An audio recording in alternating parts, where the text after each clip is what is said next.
This episode of Ladies Who Leap is brought to you by Pacific Business Partners. Pacific Business Partners helps women entrepreneurs replace the chaos of running a business with clarity, structure, and confident financial decisions. Their bookkeeping team takes the entire mess off your plate. Clean numbers, monthly reports you can actually understand, and a real human who knows your business. Learn more at pacificbp.com or follow them on Instagram at Pacific Business Partners. What if the thing you spent your whole life trying to hide was actually your greatest gift? In this powerful episode of the Ladies Who Leap podcast, I sit down with intuitive business medium and transformational coach Michele Ogston, who shares how she began communicating with spirit at just 4 years old, and the emotional journey of learning to trust herself in a world that told her to be afraid. You even hear me work through my own level of vulnerability from one question that Michele asks me, and she only asks me that one question. If you ever felt different, stuck, disconnected, or afraid to be fully yourself, this episode may be exactly what your soul needs today. This is the Ladies Who Leap podcast.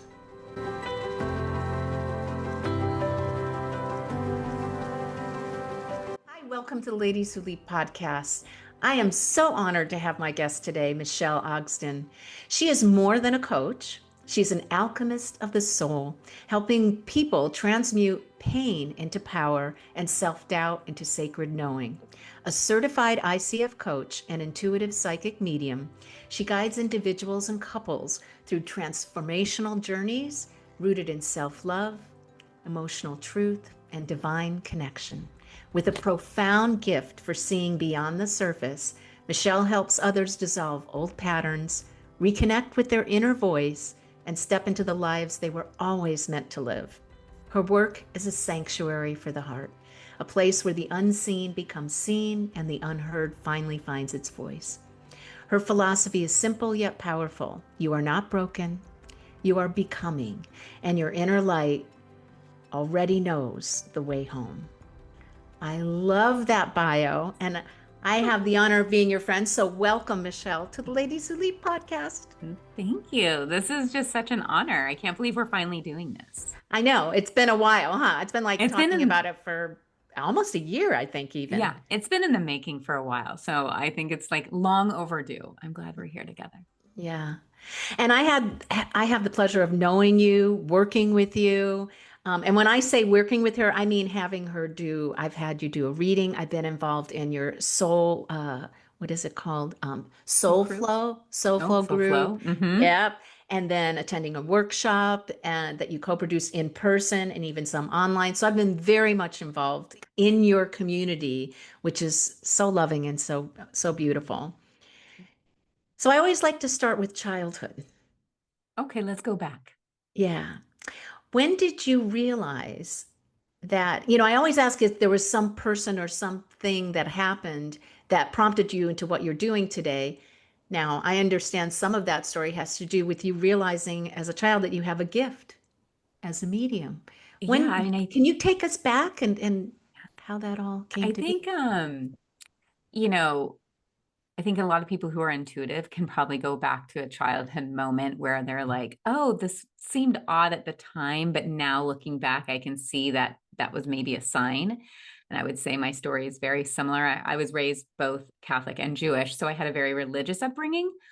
But I don't know that I ever like really felt at home in either religion. However, when I was about 4, I started to feel like, oh, I could talk to things. And I just thought it was normal for people to like be laying in their bed at night and like I had this beautiful like mirrored crystal, like kind of like a mobile, but not a mobile. It was more like a wind chime. And it would hang in the corner of my room. My mom got it for me. And I remember that it would always move back and forth. And that was to tell me the spirits were here to like tell me things. And so I'd go, oh, okay. Like that was a sign. It was a spirit. I just thought that was normal. But then when you tell other people, they kind of think you're weird, especially at 4. They're like, what is she talking about? Very, I think not to even blame anybody, just dismissive of it. And it wasn't until later that I really realized, oh, that might have been something. That actually was something. So it started very early for me. Thank goodness. Yeah, and 4 years, I think that 4 years old is when you first start have even conscious memories as a person. So things could have been happening even before that, but this is your first memory of it because probably it's when your conscious memory started, right, in life. Right. How did you Exactly. deal with that as you got older? I mean, was there anyone that you went to for help at some point, even as a child, that you could talk to? Not as a child. As a child, I was definitely alone in that feeling. It never felt safe. But that had a lot to do with a very religious upbringing and that kind of being like the work of the devil. So there was a lot of fear around, am I crazy? Am I normal? Am I the devil? Like, what's wrong with me? Why would this be happening to me? And it wasn't until I was about 16. In the Catholic religion, you're supposed to be confirmed. And I did not want to be confirmed because I didn't want to disinherit the Jewish side of my family. And when you are confirmed, you're supposed to denounce other religions. And so I knew I couldn't do that. So I begged my mom, please don't make me get confirmed. And luckily enough, I did have a very open minded mother. And she said, well, if we're not going to do this, let's find you something. And so she took me to my first guided visualization at 16 from a woman named Betty Bethards, who changed my life and introduced me to the world of mediumship and knowing things and intuition and just beyond the veil. And it really did open up my mind. I always had felt like I had felt at a very young age, God leads me where he needs me. And so that made sense to me when I was in her lectures and I would listen to her speak about it doesn't matter if someone calls it God or someone calls it Buddha or someone calls it Allah or Mother Earth. Like we're all talking about the same higher power. And for the first time in my life, I felt like someone actually really got how I felt. And so I was devout to going to her lectures, reading all her books. She was definitely a huge mentor in my life. It's where I really studied becoming psychic and tapping really into those feelings. So 16 was really when it kicked in. Although I will say at 13, I did know I could solve a case and that changed things for me as well. Wait a But minute. that's That a whole sounds other podcast, interesting. Lisa. Oh my gosh. Oh my gosh. Okay. When you say case, you mean like criminal case? Like Yeah, I something? knew this is when I really started to know, I would say around 13, that I had a connection to the other side. I think before it was just like, ooh, angels visited me, or there was just spirits around, or I could feel people's energy. But around 13, there was a very prolific case here in Sonoma County where I'm born and raised. And I had known that this little girl had been kidnapped and I knew where she was and I knew how she passed. But I didn't know what to do with the information because I'm like, who's going to, what, how do you tell people? Will people think you did it? Like, there was a lot of fear for me and those things. But it did tap me into like, oh, I have something on the other side. Like I can feel when people are on the other side. So that started a whole transition for me to really work with like, what is that on the other side that I'm tapping into? So that 13-year-old case kind of broke it open for me. I have almost been asked to do another case, but I can't talk Ooh, about all of that kind of stuff. But it is very yeah, interesting.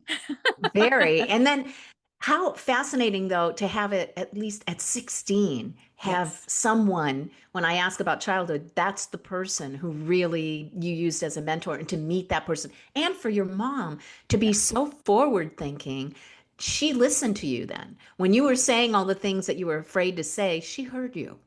And that's a Yes. wonderful thing that she actually heard what you were saying and then realized, I need to do this for my daughter.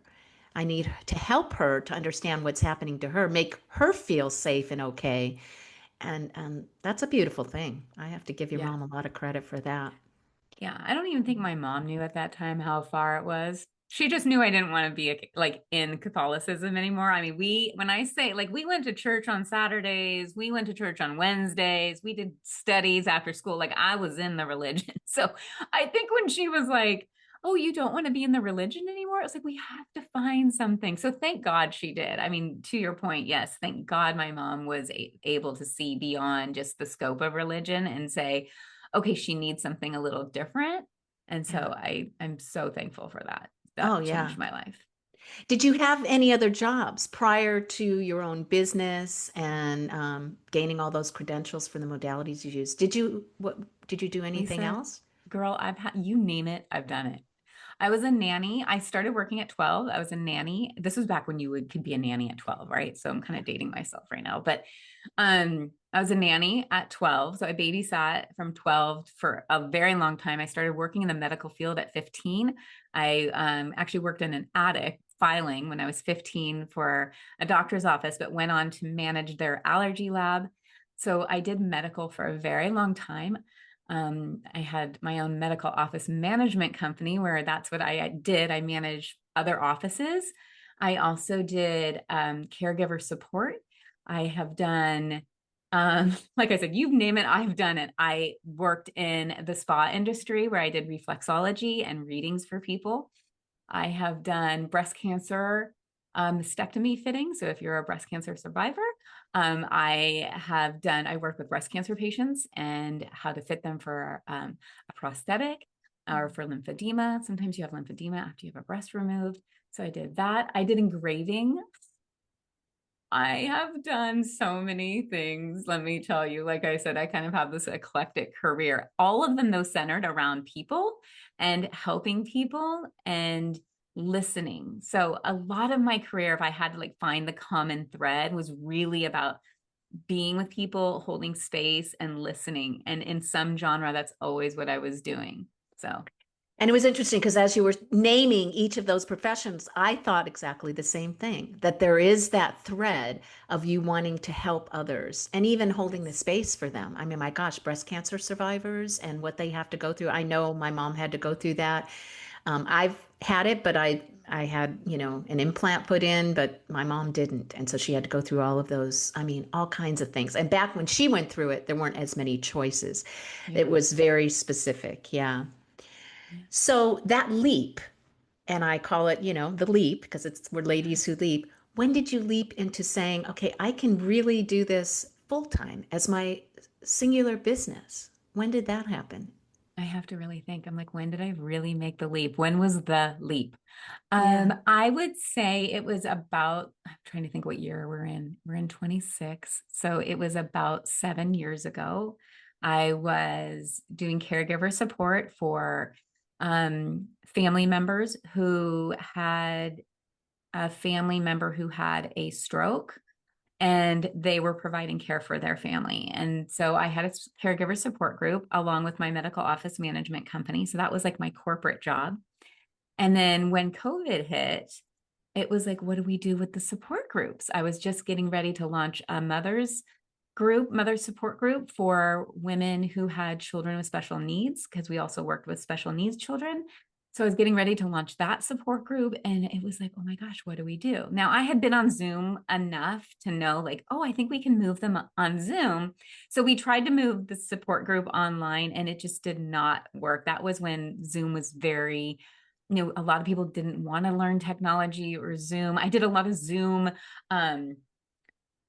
I don't know what the right word would be, instructional videos. Like I really helped people learn how to use Zoom. So it was really in the beginning of COVID when COVID first hit that I made the segue. I never would have left my job, but the people I was working for actually were going to sell the business. And I was like, I don't want to do this anymore. And so I made the leap to say, okay, I'm going to do this full time. And it was the scariest thing I was terrified. Like it is still terrifying some days. If I'm going to keep it real, I don't think anyone prepares you for being an entrepreneur and what that's like, and the amount of self work you do as when you become an entrepreneur. No, nobody told me. Nobody. So if you're listening and you want to be an entrepreneur, buckle up. Yeah, yeah. And I was just thinking the other day, I work 7 days a week. There's always something every day I'm doing for my business. And then I had a realization the other day, oh my gosh, I am my business. I do love what I do. I love the podcasting. I love my one-on-one work. It is my passion, but that it has really become my identity too. And that's a kind of a good thing in a way, but then it's also scary too. It Because is.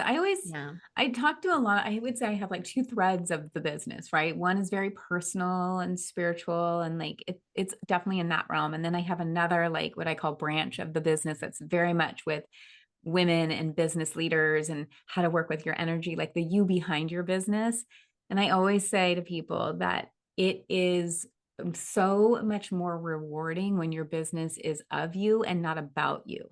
Like your audience feels the difference when your business is of you, the essence of you, the energy of you, rather it just being like the Michelle show. Like, I mean, people probably care on some level because I think people are pretty great at their core, but I don't know that everybody wants to tune in every day. But when it's of you, it's something different. So I think that makes a big shift. I like that. I like that a lot. I think I'm going to remember that and absorb it into my brain, because I don't want it to be about me. Right. Um, but it's a lot when you're an entrepreneur. And this was all new to me too. So I'm glad you talked about it. And the fact that it took courage to take that step. It's It a is. courageous step. Yeah.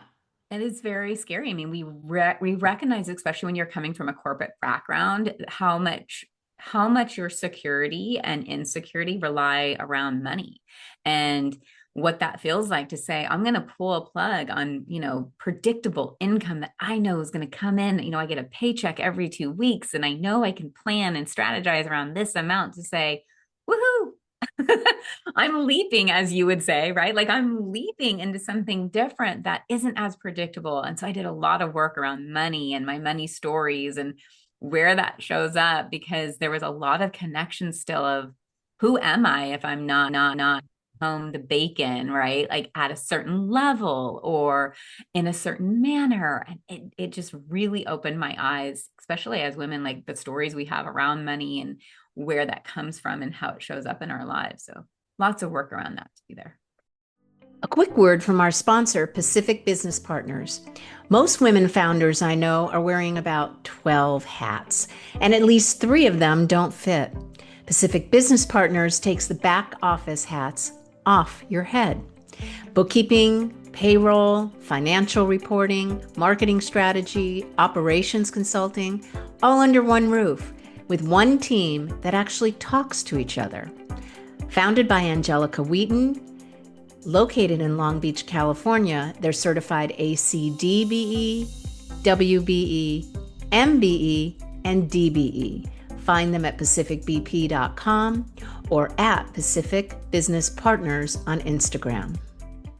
Now, back to the show. Yeah. And I think every entrepreneur, most of us anyway, have that scarcity of money and all the background beliefs about money that we have to clear in order to really open up our future as an entrepreneur. Yeah. So, did anyone provide support or help with the leap to becoming the entrepreneur you are today? Who can you credit with giving you some help? I am very blessed. I have an amazing husband, my partner in crime. He was the one that was like, what are you doing? He was really like, you are burning the wick at both ends. And I was not, it wasn't sustainable. I was just, I had one hat that was very corporate and medical office and insurance billing and coding and very linear. And then I had this other side that was, in the clouds over here and, talking to angels and, all of the things on this side. And he knew I loved that. And so he was honestly the reason I'm here today is he did support me and encourage me to jump emotionally and financially. I mean, he was very much like whatever we needed, whether that was taking money from the house to get them, having some working capital or providing all the income so I didn't have to worry. I think the first year or two, I was still bringing in the money that like balanced it. But then it came to a point where he's like, why don't you just focus on your business? And that really changed the trajectory. So thank goodness. I really say all the time, like, when you aren't the main provider, it changes the scope of where I, got to show up or how I got to show up. I wasn't exerting so much energy all the time. It wasn't leaking. I didn't have like leaky energy. Well, and also the fact that he's so supportive and Oh, he so could supportive. see that you had this potential, that you could do this and you didn't need to stay in a corporate job that was literally draining you rather Oh, than energizing you, it right? was soul sucking. Yeah. Did not enjoy that at all. So Yeah. I don't know that he knew how woo I was, but he found out. He's like, wait, what? What are you gonna do? I'm like, I know. This is wild. Hear me out. So let's get into it. One thing I wanted to say is I've been to your live and virtual workshops. And one of the things is how you prepare and go into these workshops. It's a little different, I would think, than some of us as coaches. There's much more of an intuitive nature. So talking about how you conduct those and where that comes from when you're in a room or in a setting with other people and you kind of know what you're going to do. You've told people, but a lot of it is how you feel at the moment and what I think what your spirit guides say is what I've heard you say. Yeah.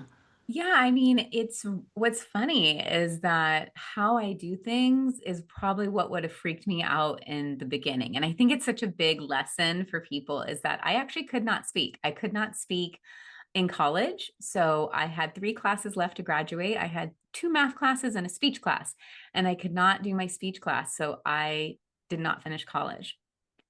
And I went on to become a coach. And in that, you're asked to do podcasts and you're asked to speak on Zooms. And I could not do that. So I had to work with a speaker coach to learn how to speak.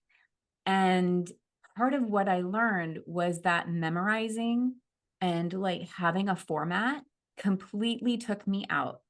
I am dyslexic, and so I don't read really, really well. I can read, but especially when I'm nervous, I can't see as well.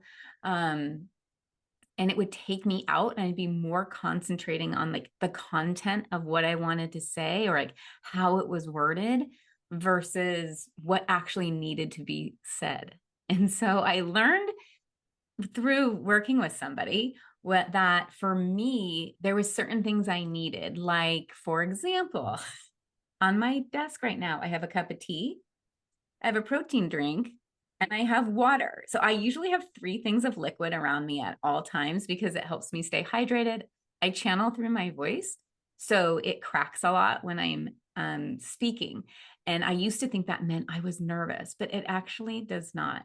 It just means I'm probably channeling very like a lot. And so my vocal cords get a little tense. And in doing that, it helped me harness my own power. So instead of applying the formula that every speaker might do, it allowed me to drop into what works for me is to actually not plan. I have some ideas, like especially if I need a playlist or something, I'll have an idea. I love to have music in sessions. To me, music is medicine. So music will often cue with my next thing, but I don't memorize. I let just the channel stay open. Like I don't know what we're going to talk about today, even though you probably sent me questions. I don't really look at them. Like I'll let them filter in. And if I have to answer questions for a podcast, I will, but I don't go back and look. I just let them be so that whatever comes through is very authentic. It's not just a script that I'm trained to speak every time I go on a podcast or whatnot. So that is one thing that I learned to do.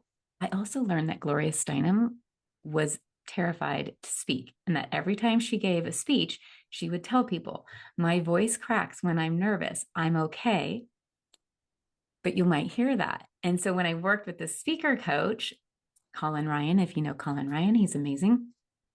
And when I worked with the speaker coach, he told me to name it. And so if you've heard me in groups, I will say, you might hear my voice crack. I'm okay. I'm probably channeling, so that people don't worry. And then I don't get in my head to think, oh my gosh, they think that I'm nervous. And then I get all wrapped up in that, right? Like, oh, they think I'm nervous and I'm not nervous. And how do I sound not nervous? And then that makes me feel more nervous. And so I have learned that for me, scripts don't work. You will know when I'm reading a script, because sometimes I feel like, oh, I really want to say this thing. And so I'll have something written. It just doesn't sound the same. Doesn't mean it's not good. It just doesn't sound the same. So that was something that was really important, or that is something that's very important to me. I also, you probably can see, I have a lot of plant friends around me. So I like nature. I have to be in nature. So I usually walk every day. I'm trying to think if there's probably some time when I don't walk, like if it's pouring rain, but I do have like a little backyard. So I'll go outside. I have my windows cracked, but plants around me really ground me. If you're a plant lover, then you'll resonate with this. Like, I feel like some of them talk to me, like this one right here always talks to me. So like I have very intimate relationships with my plants, and And you can see my element table in the back here. So I have a lot of things. My crystals hang. I have a chakra thing in the back. You probably saw me putting on oil in the beginning. I was putting on some oil. So I just have little rituals that help me kind of ground into just staying present with myself. And I see the little money plant off to Oh, one I side. have so many money plants. Yes, Yeah, this I is love my those. this money plant. She's my Oh, that's baby. one too. Oh, This yeah. thing is so big, you can't even see. It goes all the way to the ceiling now. She's actually touching the ceiling now. She will not leave this window. I actually tried to move her 2 weeks ago and she almost died. And I was like, oh my gosh, I think they're in love. So I just leave them over there. She'll never be able to move from that window. So that's her home over there. She's very excited. Yes. So I have money trees. I have a snake plant. This is for energy. So snake plants, uh, they change energy. So that for negative energy, they transmute into positive energy. So I always have a snake plant in my house. I have one in my office and then one in the other part of the house because that helps transmute energy and change it into positive energy. So I'm definitely a clean channel. I don't drink. I eat pretty healthy. I don't smoke. I don't do any like microdosing or anything like that. So my channel is very clean. Boy, we learned something new from you. I had no idea about the plants. Now I'm like, oh, that would be beautiful here in my office.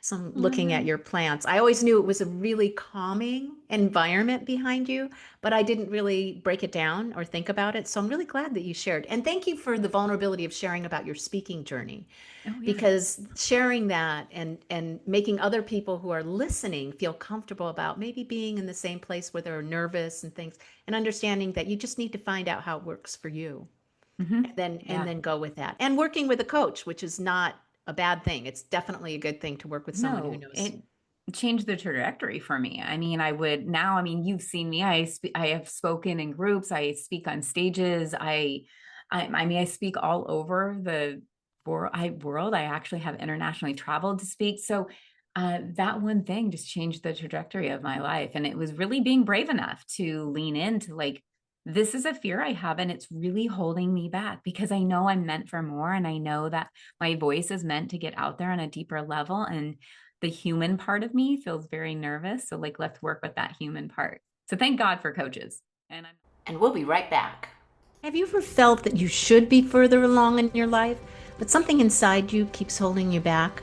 I'm Lisa Andria, founder of Ladies Who Leap Coaching, and I help women over 40 quiet that inner chatter and rebuild self-love and self-trust at the subconscious level so they can finally move forward in their life, relationships, and business.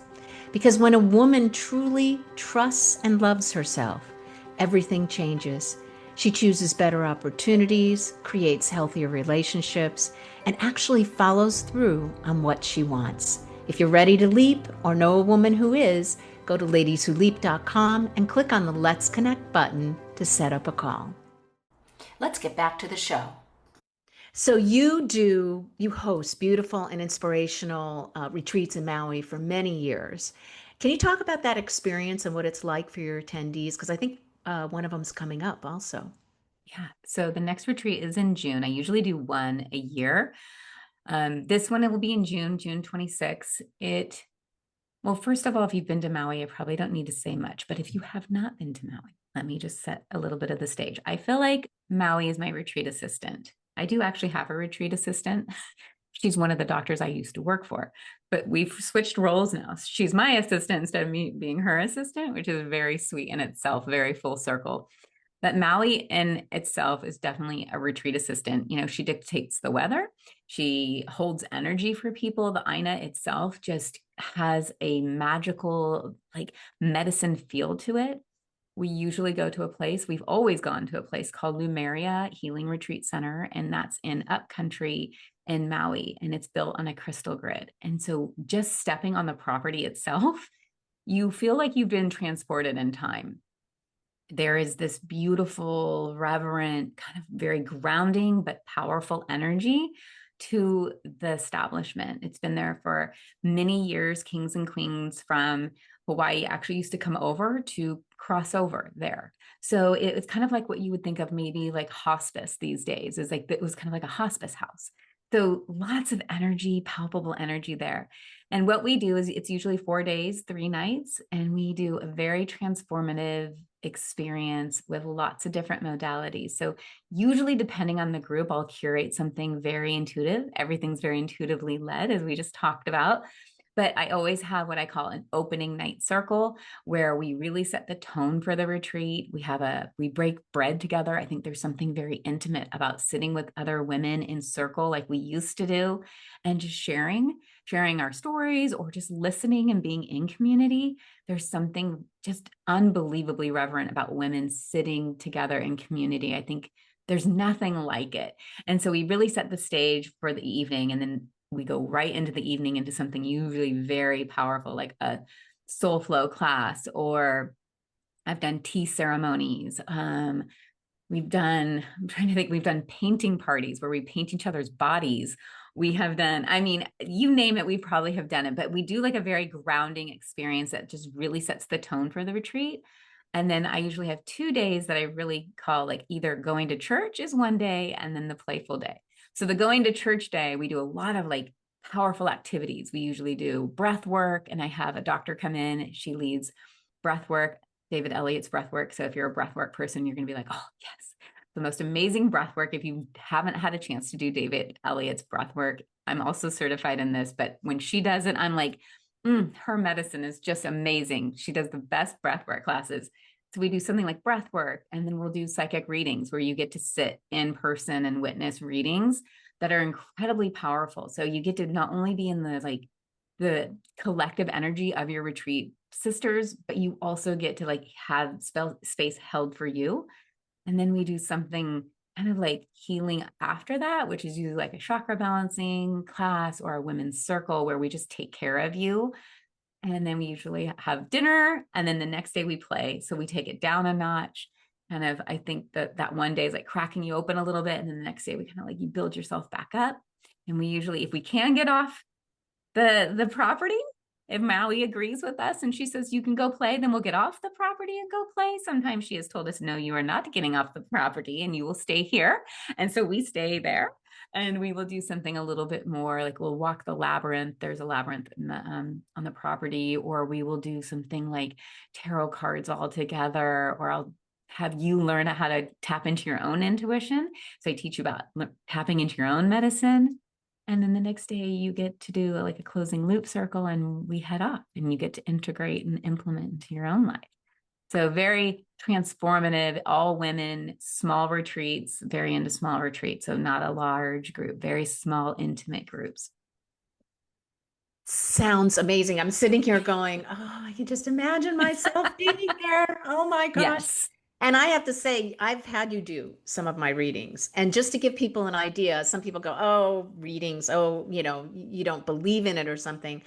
But you were spot on. In fact, you described my dad and what he was wearing, the color of his shirt, the description of his shirt. My dad was very particular about how he dressed, and you described it to a T.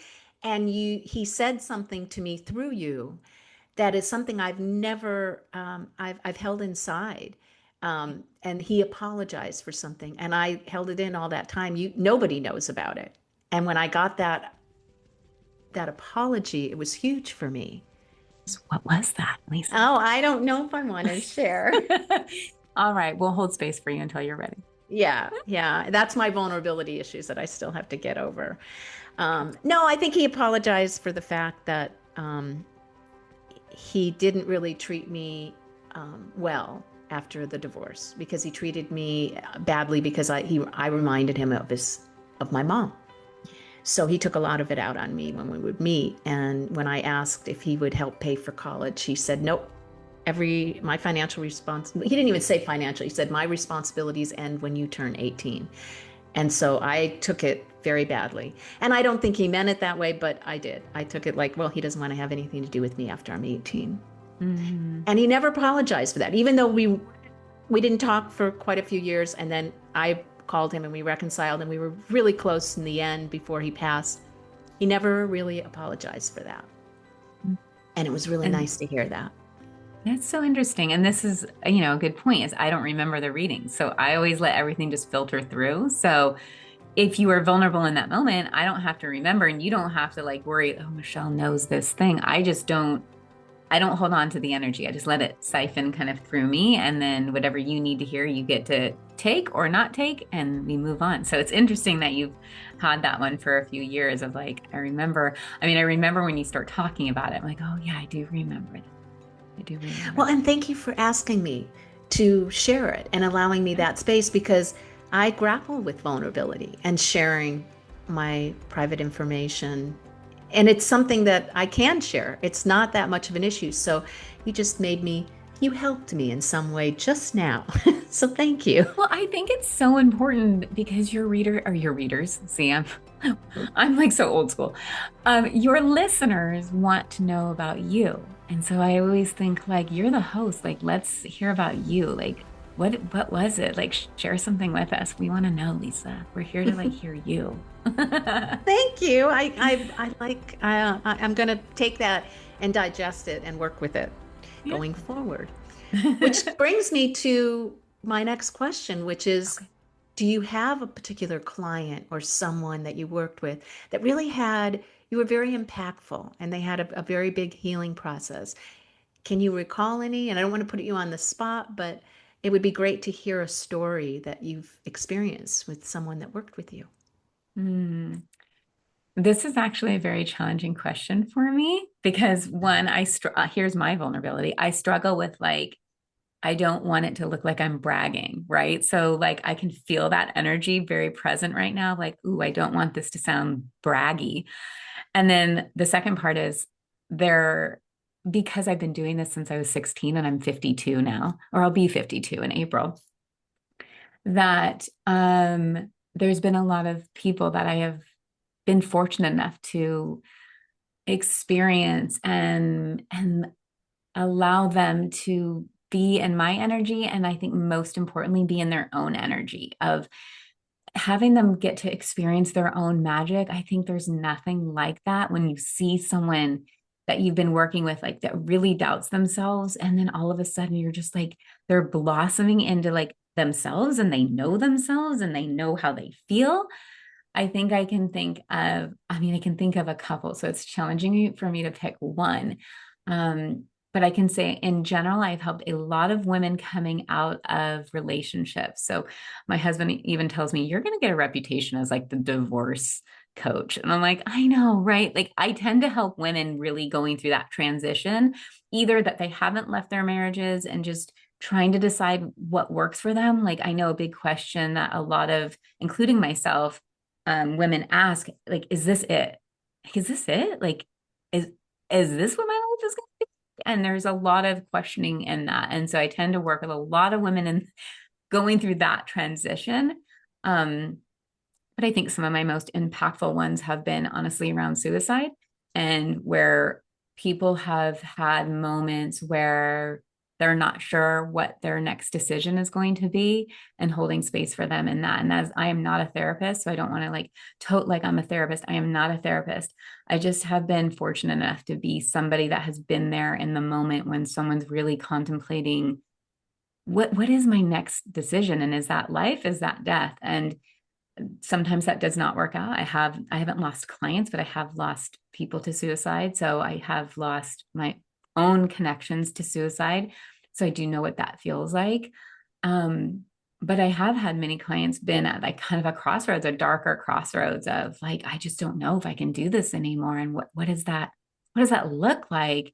I'm not scared to be dark with people. And I think that um creates a level of being able to just kind of like set down the sword, you know. And I Yeah. think a lot of the times we feel like we can't set down the sword, especially if we come from a background of trauma, and myself included in that you know, there's like a part of ourselves that takes over to protect ourselves of I've got to be this, I've got to do this, I've got to be the perfect this, or I've got to be the hardcore of this, or I can't let this down because if I do, then the whole world's going to fall apart. And I'm definitely somewhere people get to set down the sword and just be like, Wait, I'm say that just, again. We missed that. oh, I'm tired. Like people just get to set down the sword for a minute and be themselves and really start to figure out like what matters the most to them. And so I think For me, those are some of the most impactful, but definitely I would say helping women coming through that transition time of I'm coming out of this and I'm coming into this. And that's probably because my big connection with the other side is love and death. So often beginning and endings are my big thing. I have a huge connection to death, which means that I know on the other side, like I can feel people on the other side.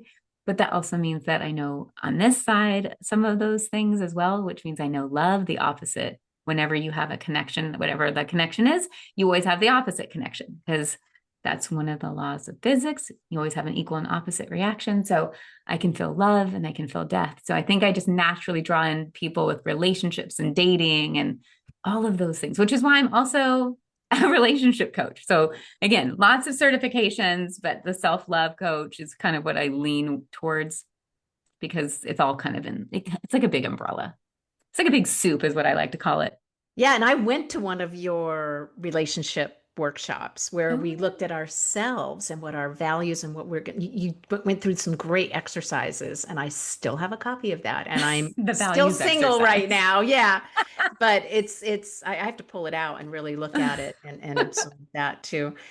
But the work that I've done with you has helped me understand myself more. Mm, And even though I still have a ways, there's still more to go. And I just recently became aware of that as far as acceptance of myself. Just like you were saying, the brag where you felt like you were bragging. I totally connect with you on that. I totally understand because it is a difficult thing for me too, but mhm. I'm starting to accept it. And having people around you that allow you to brag about yourself and they celebrate you, that's a big part of it. That's Yeah. definitely a big part of it.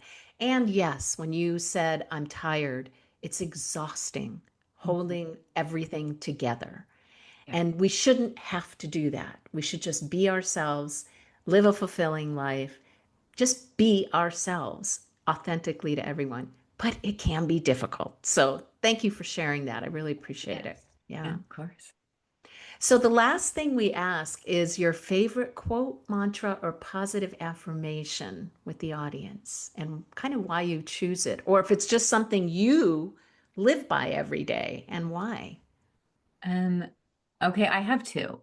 Okay, that's fine. Can I do two, Lisa? Yes, you can. There's no rules here. I think there's no rules. Okay, so I have one that I live by, and it's just a mantra. It's from Joseph Campbell, and it's I had to be willing to let go of the life that I had to have the life that I love. I think that's what it is. I might be having it wrong, but it's something like that. Like, what is it? It's like we must let go of the life we have planned so to accept the one that is waiting for us. Mm. And that describes my life to a T. Then I really felt like I was in a marriage. I was married for 20 years before my current marriage. And it was very hard for me to leave that marriage. It was, I mean, being together for 20 years is a very long time of your life. You know, it was over half my life. And I had to be willing to let go of like what I saw, like all my plans, all the future, all these things, because it was not working anymore. And that was just so challenging. And I think a lot of us get caught up in that history makes us stay or the fear of, well, I know this predictable hell over here, like it might be terrible, but at least it's predictable, like I know that it's going to be bad, whereas over here I have no idea, and that's even more terrifying. So that is definitely something that I live my life by, like that is, so it's on my website. I think I've worded it a little differently from my website, but one of my favorite books that I read when I was 18 is The Return to Love from Marianne Williamson. If you haven't read it, I mean, if you don't know who Marianne Williamson is, I highly recommend looking her up. She's just, as far as women goes, like she's just such a beautiful woman who expresses and explains love. And um, it's a book called The Course in Miracles, which is a huge book. It's huge. It's kind of like a Bible. And she talks a lot about the Course in Miracles. And this was something that she says, one of our deepest fears is not that we are inadequate. It's our deepest fear that we are more powerful than beyond measure. It is our light, not our darkness, that frightens us the most. when we ask ourselves, who am I to be brilliant, gorgeous, and talented and fabulous? And actually, who are you not to be? Like, that is something I also live by as I'm working on the whole, like, I don't want to brag. You know, that quote and pieces of it has actually come up with the answers for my guests at least 3 or 4 times. Oh, that's so And fun. that says a lot about her and about the quote and about the meaning of it. And I love the first quote. I have this saying, lost expectations are opportunities gained. Mm, that's a good one too. Yeah. You know what? And I love It Joseph also, Campbell. I know. Well, and it says a lot about you that you're attracting the same, like guests that have the same kind of quote or like are attracted to that kind of quote. So it says something about you of like who your audience is and who you pull from. And like we all don't know each other, but yet we're pulling from like the same energy of like quotes and women. And yeah, so that's fascinating in itself. Yeah. Well, how can people reach you? What is your website name? Okay. So best way to find me is on Instagram. I am over there quite a bit. So you can find me. It's my name, Michele Ogston. With one L, just so With one everybody L. knows. Yes, Michele Ogston, CLC. That's my Instagram. And then my website is my name as well, Michele with one L, Ogston.com. But I'm on all the socials. So anywhere you are, I'm probably there. I'm over on TikTok. I'm over on Facebook. I don't go over to Facebook as much, but I'm over there. I dabble. I'm never on LinkedIn, though. I'm trying to be better. Yeah, I do love LinkedIn. Do We you? can talk My about husband that. loves LinkedIn. I'm like, I got to get over there. Yeah. A lot of, professionals, but also people like yourself and myself that help professionals. So Mm-hmm. everyone's looking for help. And so I think LinkedIn has a lot of those folks that are also looking for help and looking how to better themselves and emotional healing and all of that. Yeah. Yeah. Well, thank you, Michele, for taking the time to talk to me. Thank you for having me. You're so wonderful. You're such a light in the world. So I'm glad that you're here and I got to spend some time with you. So thank you for inviting me. Thank you. Thank you. And thanks to everyone who's listening. Please like, subscribe, follow, do all that kind of stuff because I love sharing these wonderful stories to inspire everyone who's listening. So take care. Have a great day. Thanks, Michele. Thanks so much for listening to Ladies Who Lead. This episode was brought to you by Pacific Business Partners, helping women entrepreneurs build businesses with clarity, structure, and soul. If you're ready to take the next leap, learn more at pacificbp.com or follow at Pacific Business Partners on Instagram. I'll see you in the next episode.